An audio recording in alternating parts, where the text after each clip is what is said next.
प्रभु को अपना जीवन कैसे दिया?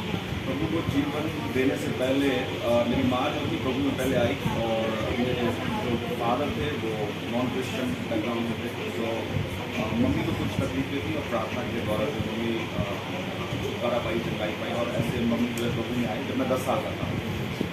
मम्मी ने प्रभु ग्रहण कर जब किया तो ग्रहण करने के बाद पापा के परिवार ने जो है उन्होंने मम्मी को निकाल दिया और उनको लेकर के, छोटी बहन जब गेट में उनको लेकर के जब वो वापस आ गए, और ऐसे में को ग्रोथ हुआ। और मम्मी के विश्वास के द्वारा जो है मम्मी प्रेयर वॉरियर के रूप में जो है चर्च में जाया करती थी, मॉर्निंग प्रेयर हो गया, ऐसे प्रार्थनाओं में वो जो है जाया करती थी। लेकिन हम लोग उस समय प्रभु में नहीं थे, खासकर मैं, क्योंकि फ्रेंड सर्कल इतना ज़्यादा बिगड़ गया था हमारा, और फ्रेंड्स के कारण जो है हम लोग गलत संगति में चले गए थे। लेकिन एक समय ऐसा आया जब मैं प्रभु को जाना, बीमारी जो था थोड़ा सा ब्लड क्लॉटिंग मेरे सर में जो हो गया था, ब्लड क्लॉटिंग एक्सीडेंट होने के बाद काफ़ी साल के बाद मुझे पता चला मेरे सर में ब्लड क्लॉटिंग है। तो ब्लड क्लॉटिंग के द्वारा पेन बहुत ज़्यादा होता था, सर दर्द बहुत ज़्यादा होता, कहीं पर भी गिर जाता था, चर्च में बैठे गिर जा रहे हैं, साइकिल चलाते समय गिर जाता था, बात करते ऐसा बहुत ज़्यादा पेन होता, ऐसा नहीं पेन होता। तो एक समय ऐसे गाना गाने का बहुत शौक था, तो चर्च में गाना गाया करते, लेकिन साथ ही साथ संसार में चलते। तो एक समय चर्च में ऐसा आराधना कर रहा था, आराधना करते करते जो है चर्च में गिर गया, और गिरने का मुझे हॉस्पिटल भर्ती कर दिया गया। और हॉस्पिटल भर्ती करने के बाद डॉक्टर ने जो रिपोर्ट दिया वो रिपोर्ट ऐसा था कि ऑपरेट करते तो बचेगा 50-50 चांस है बचने का। तो उस समय उतना पैसा भी नहीं था कि हम ऑपरेट करवा सकें, ऑपरेशन करवा सकें। लेकिन परमेश्वर का धन्यवाद, तो मेरी माँ जो थी विश्वास में स्ट्रांग होने के कारण जो वो मुझको इंकरेज किया करती थी कि बाइबल बोलता है आराधना में चंगाई और छुटकारा। वो वचन आज मैं इसलिए बोलता हूँ कि वो मेरी माँ का बोला हुआ दिया हुआ वचन मुझे वो बेड में मुझको दिया हुआ वचन था।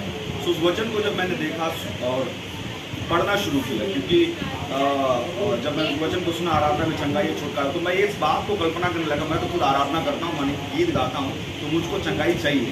तो ऐसा करके रामकृष्ण हॉस्पिटल मुझको ले जाया गया, वहाँ पर 10-12 दिन भर्ती था। उसके बाद वापस फिर हम लोग घर गए, क्योंकि ऑपरेट कराने के लिए उतना अमाउंट इंटरव्यू चल रहा है। कंटिन्यू करें, ठीक है। सो उसके बाद हॉस्पिटल में जो लोग थे वहाँ पर ऑपरेट कराने की उतना अमाउंट नहीं था, ऑपरेट नहीं कराने के कारण हम लोग वापस चले गए। और घर में जो थी मेरी माँ बोली भजन संहिता जो है बेटा डेली पढ़ा करना, और भजन संहिता को मैं डेली 1 से लेकर 150 तक कंटिन्यू गीत भी गाया करता था और पढ़ा भी करता था। तो उस समय तक मैं गिटार बजाना सीख चुका था, तो गिटार पकड़ के मैं आराधना किया, और एक वचन बराबर मेरे जीवन में था कि आराधना में चंगाई छुटकारा। और ऐसे करते करते 1 से लेकर 150 तक मैं प्रतिदिन ऐसे 2 साल 3 साल ऐसा 4 साल बीत गया। ऐसा बीतते बीतते मैं प्रभु में और ज़्यादा बढ़ता चला गया, और प्रभु में बढ़ता चला गया। तो एक दिन ऐसी मॉर्निंग प्रेयर मेरा इनकाउंटर प्रभु के साथ हुआ, इनकाउंटर प्रभु के साथ। उस दिन मैंने अपने जीवन को प्रभु को दिया, और उसके बाद करीबन 5 साल के बाद मैं दोबारा जब मैं टेस्ट करवाने गया, मेरा रिपोर्ट पूरा नॉर्मल निकला, है ना। जब रिपोर्ट नॉर्मल निकला तो मैं और ज़्यादा विश्वास मेरा गेन हुआ, और ज़्यादा विश्वास बढ़ गया। और उसके बाद से मैंने एक निर्णय ये लिया कि प्रभु जो कुछ भी हो जाए मुझे आपकी सेवकाई करनी है।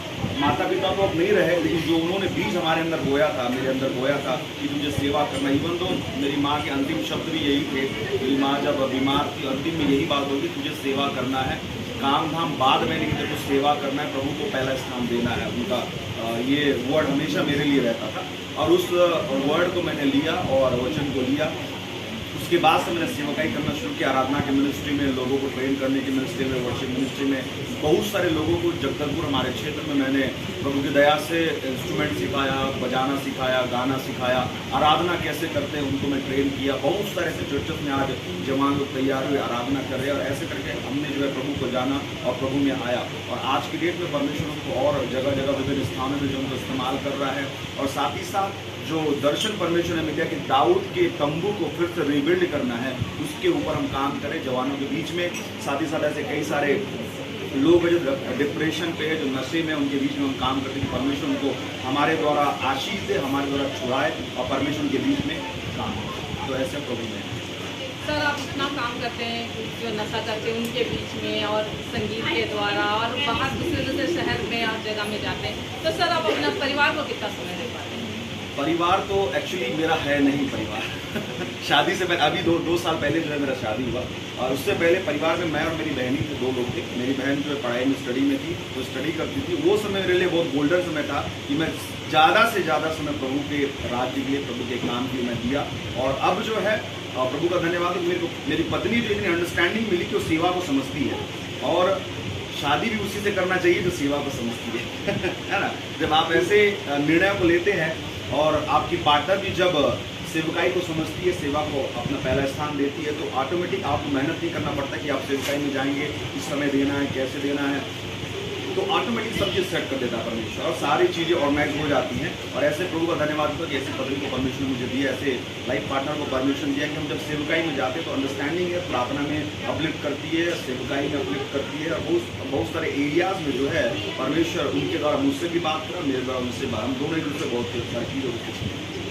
सर हम आपको बधाई देते हैं और बहुत सारी शुभकामनाएं देते हैं सर कि और भी लोगों के बीच आप कार्य करें और आत्माओं को बचाएं।